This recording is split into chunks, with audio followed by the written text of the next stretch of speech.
after yet another disastrous season, the Patriots have fired Jarod Mayo after just 1 year. And as bad as it sounds and as unfair as it sounds, it is absolutely the right move. I'm Patriot Dylan. Make sure to like the video, subscribe to the channel, check out Cookie Math, and you can use my code Patriot Dylan for 10% off W products. I've finally had a chance to try W products. They're good. They're very good. Anyway, back into it.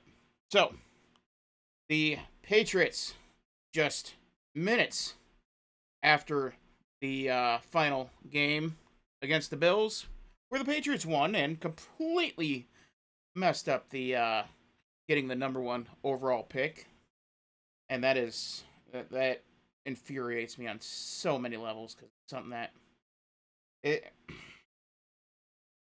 that was irritating, because you could have traded down to the fourth pick and get a package of picks, but since Joe Milton went off, which I called that beginning of the year, Joe Milton probably the better option, which I say it's still a debate worth having. Many say don't. No, it's not. Drake May is a quarterback, but we'll pick that up at a different time. But the fact of the matter is, Patriots won, screwed up the draft order.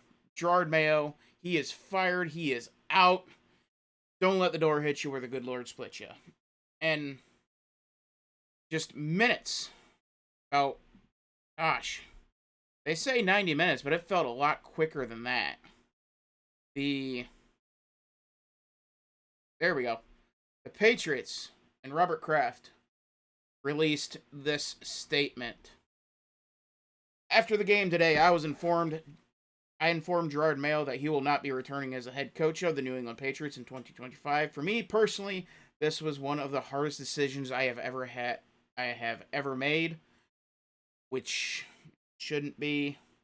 I have known Jarod for 17 years, he earned my respect and admiration as a rookie in 2008, and throughout his career, for his play on the field, his leadership in the locker room, and the way he conducted himself in our community. When he joined our coaching staff, his leadership was even more evident. As I saw how the players responded to him when other teams started requesting to interview him, I feared I would lose him and committed to making him our next head coach. So, quick time out there. We're going to get very real here. I'm going to tell the truth here. This is the reality. It's a sucky reality. It's a horrible reality, but it's reality. Jarod Mayo was getting those interviews solely to satisfy the Rooney Rule, which, for those that don't know, for head coaching, when you're trying to hire a head coach, you have to interview, I think the number is now at least 2 minority candidates before hiring a head coach. It is a very racist practice. It strings coaches along It's a huge waste of time, especially when teams have already made their decision and they're just trying to satisfy the Rooney Rule. Which is why Lovie Smith got all these interviews and see just off the wall, like head-scratching interviews. It is simply to satisfy the Rooney Rule. They've already made up their mind, and these coaches, they get a free meal out of it. That's why Jarod Mayo was getting these interviews. He was never actually considered for any head coaching job. He was never even a coordinator. For crying out loud. Can we be honest? But anyway, I shall continue.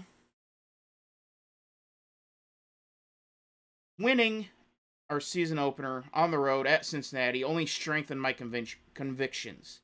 Unfortunately, the trajectory of the team's performance throughout the season did not ascend as I had hoped. Since buying the team, I have always considered myself and my family as custodians of a public asset. We have tremendous fans who expect and deserve a better product than what we have delivered in recent years, and I apologize for that. I have given much thought and consideration to what actions I can take to expedite our return to championship contention and determine that this move was the best option at this time. I am grateful for Jarrod's many contributions, yada yada yada. So, that it's a nice statement. It's an honest statement. I to a degree, I think this was more of a tip of the cap one last time to Bill Belichick, because that is who Belichick essentially handpicked as his successor. And it went I'm going to be honest, it went a little bit better than what I thought it would. I really thought that this was going to be that this situation was going to be even worse, because the formula to having a championship team, it is not rocket science. It is not hard to comprehend. You get an offensive-minded head coach, get your quarterback, and the rest you can figure out as you go. Get your number one receiver. You get somebody to protect quarterback, and you get somebody that can go after the other team's quarterback. It's it's not as hard as what it sounds, and that's why I don't really bash on the Browns too much for the Deshaun Watson deal, because you gotta take that chance on a quarterback if you think he can be the guy. Now, in the Patriots case with Drake May, and I've said this on Curious Sports Pulse, I have shouted it from the heavens. You can go after the quarterback as long as you think he's your guy. But in the case of the draft last year, when you have a freak of nature like a Marvin Harrison Jr., like a Brock Bowers, you don't pass up on the genetic freak. And it's going to be the same case in this year's draft, when what we expect the Browns to take, with the Browns and the Titans to be taking Shedeur Sanders and Cam Ward, and the Giants, they may go offensive line. All three of those teams, that they're the top guy on their board has to be Travis Hunter. I can see Shedeur Sanders, but Travis Hunter is that freak of nature that you do not pass on. And if those three teams are smart, which they're picking in the top 5, which usually means they're not, they're gonna draft. They would draft Travis Hunter if they have the opportunity. Obviously, it's the Titans that have that opportunity. I believe, yes, the Titans. I believe it's the Titans. Either way, whoever has the number one pick, whether it's the Titans or the Browns, the number one priority is get that freak of nature that is Travis Hunter. You had teams that passed on the freak of nature of Marvin Harrison Jr. You have had them pass on Brock Bowers, who has had a tremendous rookie year. And it is something, and it's not as hard as what they make it out to be when it comes to drafting in the first round. It is not that difficult. You take a need, unless there is a freak of nature, and then you go get it. But anyway, so Jarod Mayo, Jarod Mayo. He is obviously fired now. yeah, the original point, go get an offensive minded head coach. And pretty much that first call that Robert Kraft needs to make is to the Lions offensive coordinator Ben Johnson. That would be my number one from the NFL is go get Ben Johnson. Go get him, sign the check, and let him fill out the rest. I think I think he can be he is the next big thing. He is the next incredible. He is the reason why Detroit is so good. He is the one that put Jared Goff's career back together. Of course, Jared Goff, he is immensely talented in his own right, but you also need that mastermind behind the quarterback. You see it with Patrick Mahomes. You see it with with uh, with Herbert's resurgence this year. With Harbaugh. You need and with Munkin and Baltimore. Lamar Jackson, he is a better dual threat than what he was last year. So that would be my number one option. Everybody is screaming for Mike Vrabel. They want Mike Vrabel. He doesn't fit the mold. He is a defensive-minded head coach, meaning you have to go out and get an offensive coordinator that is absolutely incredible, which they're all becoming head coaches anyway, and you're going to continue having this cycle. And this is best case scenario, ladies and gentlemen. You're going to continue of having that cycle, if this works with Vrabel as the head coach, of having to find that new offensive coordinator. And also, for the love of God, you have to get away from this Belichick aura. This Belichick tree. Even though Mike Vrabel never coached under Belichick, he is not a Belichick coaching product, but he is still in that Belichick mold. The Lakers fall into this. The Yankees have fallen into this. They try to cling on to what great. And they try to find some connection. Michigan fell into this. And to a degree, it brought them back, but they clung on to it for so long, and they just so happen to find the right guy in Jim Harbaugh to bring Michigan back. But you have to find that right guy, and there is no more guys left. Belichick did not have a coaching tree worth continuing on. Every single one of his assistants failed miserably. From Josh McDaniels to Matt Patricia, Eric Mangini, Romeo Crennel, they all failed. You have to let the Belichick era die. Just let it go. It's time to start from scratch. Ben Johnson, tremendous option. Lane Kiffin from Ole Miss, I would love that. You could even, I would even go. I wouldn't even flirt with Jeff Munkin, Todd Munkin, one of the Munkins, the offensive coordinator in Baltimore. I would flirt with that. Get an offensive-minded head coach. The last coach not named Belichick to win a Super Bowl who was not a pure offensive-minded guy was Mike Tomlin.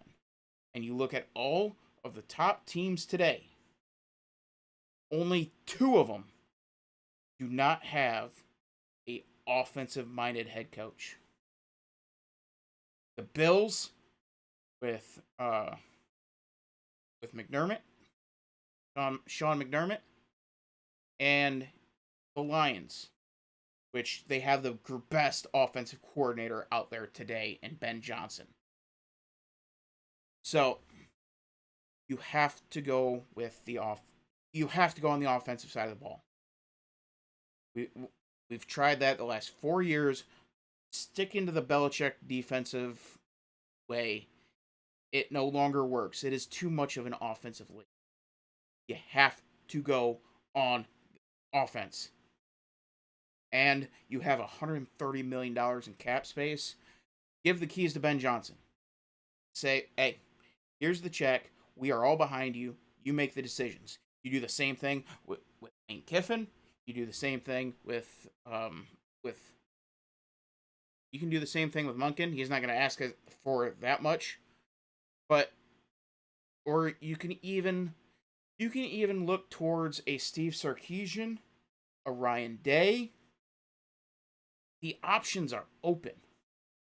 And college, I love the prospect of going after a college coach, especially a Ohio State, a Ryan Day from Ohio State, a Lane Kiffin, trying to think, Steve Sarkisian, I think would be a good option as well.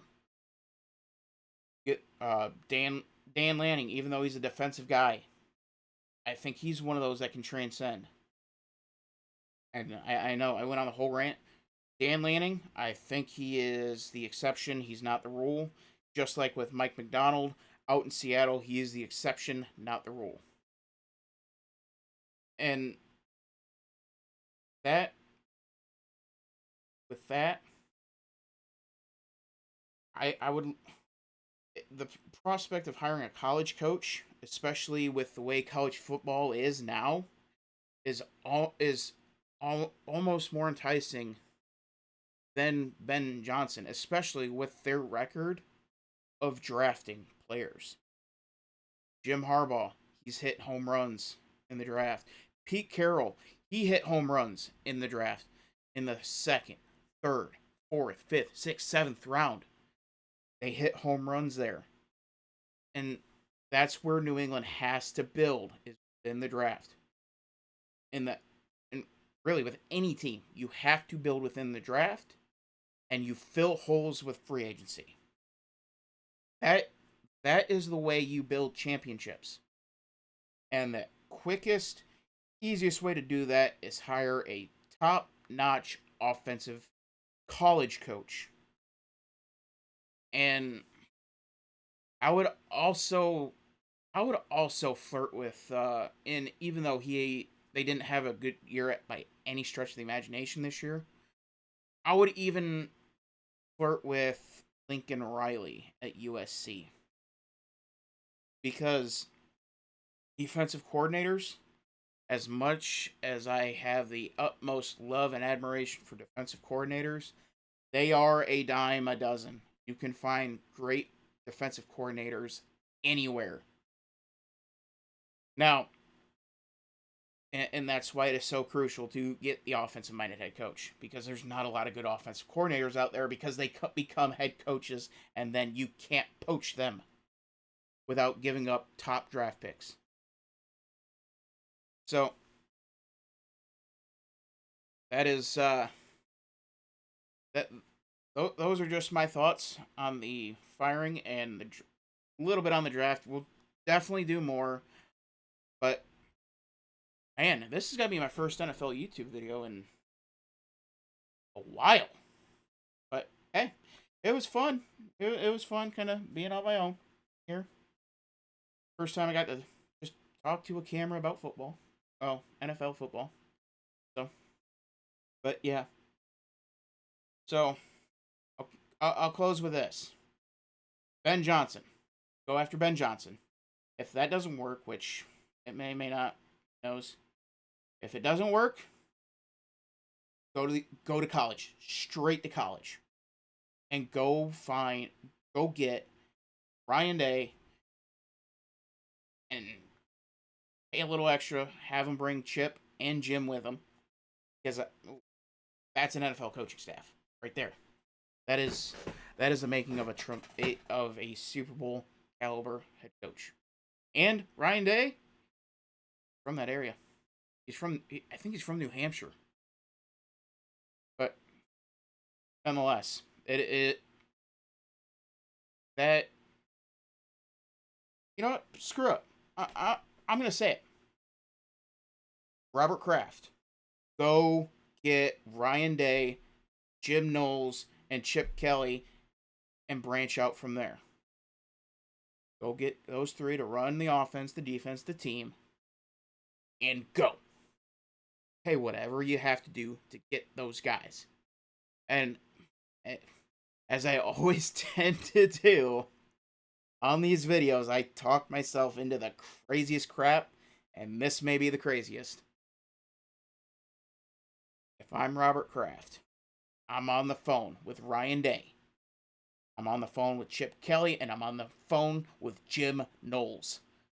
Let's do this in New England. Chip Kelly, I could be wrong again. I think Chip Kelly is from the Northeast as well. I'm not. I have no clue where Jim Knowles is from, but let's do it. Let's run it. So those are just my thoughts. I'm Patriot Dylan. Make sure to like the video, subscribe to the channel, and we'll see you next time.